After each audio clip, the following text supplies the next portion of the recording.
It is the most detailed takedown of the Trump presidency so far. A man John Bolton accuses of being stunningly uninformed as to how to run the White House, let alone the US government. A book which claims that his boss even used last year's meeting with President Xi of China to lobby for help to get him re-elected. He, that's Trump, stressed the importance of farmers and increased Chinese purchases of soybeans and wheat in the electoral outcome, John Bolton writes. I would print Trump's exact words, but the government's pre-publication review process has decided otherwise. There's broad confirmation of the grounds for Trump's impeachment in January, the president's attempt to dig dirt on his rival Joe Biden, which begs the question why Bolton refused to give evidence then, apart from the obvious that he now has a surefire bestseller on his hands. This has been billed as an exclusive interview with ABC's Martha Radatz. I don't think he's fit for office. I don't think he has the competence to carry out the job. There really isn't any guiding principle that I was able to discern other than what's good for Donald Trump's re-election. The stab-in-the-back anecdotes include Trump wondering if Finland was part of Russia. The president reportedly said invading Venezuela would be cool and that it was really part of the US. He allegedly called reporters scumbags who should be executed or jailed for not revealing their sources. And at this NATO summit, he reportedly threatened to pull America out if its allies did not spend more. Bolton writes that Trump did not like Theresa May and that the feeling seemed mutual. At this meeting at Chequers in 2018, the president reportedly sounded surprised when he was told the UK was a nuclear power. I knew it wasn't intended as a joke, his former national security advisor writes. And Bolton concludes that implementing Brexit was disastrously mishandled. We should have been doing far more to help the Brexiteers, he continues, and I certainly tried. Unfortunately, apart from Trump and myself, almost no one in the administration seemed to care. What a potential tragedy. The tragedy of the Uyghur minority imprisoned in Chinese camps seems to have been given a free pass. According to our interpreter, Trump said that Xi should go ahead with building the camps, which Trump thought was exactly the right thing to do, Bolton writes. As for the murder of Saudi journalist Jamal Khashoggi, well, Trump is quoted as deliberately timing this statement about the case to divert attention from another scandal involving his daughter Ivanka's emails. There was that infamous summit with Vladimir Putin, at which Trump seemed to clear the Russians of interfering in the US election. Putin had to be laughing uproariously at what he'd gotten away with, Bolton writes. And then that historic first meeting with Kim Jong-un, which might have won Donald Trump the Nobel Peace Prize if it had actually led the North Korean dictator to disarm. Trump told me he was prepared to sign a substance-free communique, have his press conference to declare victory, and then get out of town, is Bolton's account of what he regards as a PR stunt. This is a damning account of the Trump White House and a reminder of just how much is at stake in this November's presidential election.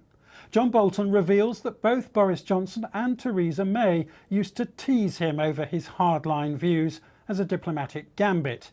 And it's worth remembering that some of the most controversial foreign policy decisions of recent times, such as America's withdrawal from the Iran nuclear deal, have John Bolton's thinking, if not his fingerprints, all over them. And our Washington correspondent Siobhan Kennedy joins us now from Washington. You're outside the Supreme Court, which I gather has dealt President Trump yet another bit of bad news today. Siobhan. Well, more on the Supreme Court in a minute, John. Just back to the John Bolton revelations. The reaction of the president today is very telling. Both the White House and the president saying it would be illegal for that book to be published because it contains classified information, which by definition, therefore, must mean that information is true. And yet the president last night on Fox News and today on Twitter, I think you can see the tweet here, dismissing the revelations as fake news, a compilation of lies and made up stories, he says, all intended to make me look bad, just trying to get even for firing him like the sick puppy he is. Now, both of those things obviously can't be true.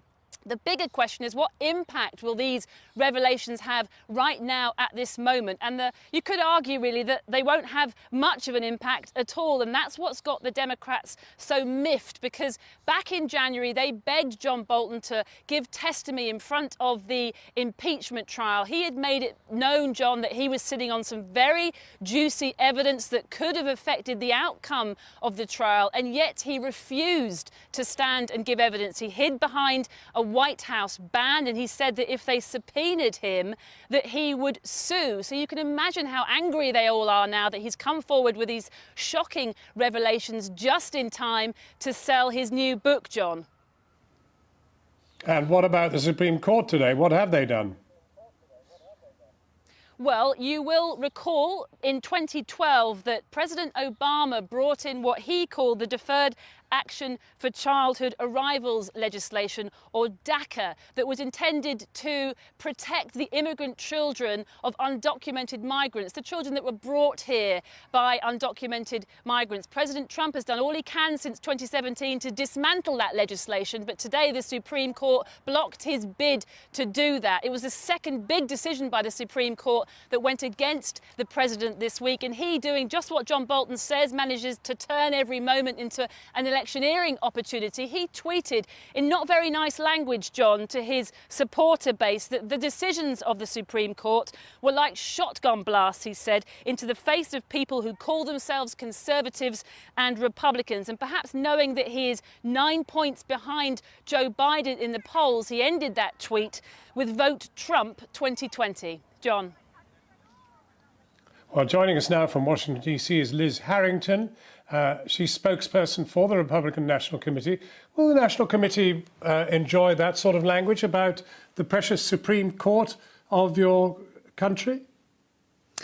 It's strong language because we have strong feelings about our fundamental constitutional rights, and absolutely we are concerned about upholding them in the future when it comes to our Second Amendment, which Democrats have really put under attack across this country. What do you then make of John Bolton's book? Do you want it banned, or frankly, hasn't so much of it been published that we all know the contents anyway? We're not in the banning book business. That's the radical left, defund the police types that want to ban books. But we do believe in going through the proper vetting process when you're talking about national security, which is what John Bolton professed his entire career was about, right? It was about protecting national security, and yet he's subverting that review process that wasn't complete. So that's why the Justice Department has filed that lawsuit. But at the end of the day, it doesn't matter because it's full of a bunch of nonsense and lies that have already been refuted by multiple other people that were in these meetings, that were in the room. So it's more falsehoods. And it's unfortunate because it's more lying and it's more leaking from someone who tried to subvert the will of the American people when he really should have been trying to work together with who we elected, our Commander-in-Chief, President Trump. Nevertheless, let's face it, this is now the latest of I think 3 or more of his aides who've turned against him. Well, this is the way of the swamp. You know, President Trump gives people the benefit of the doubt. John Bolton begged for this job. He lobbied for it.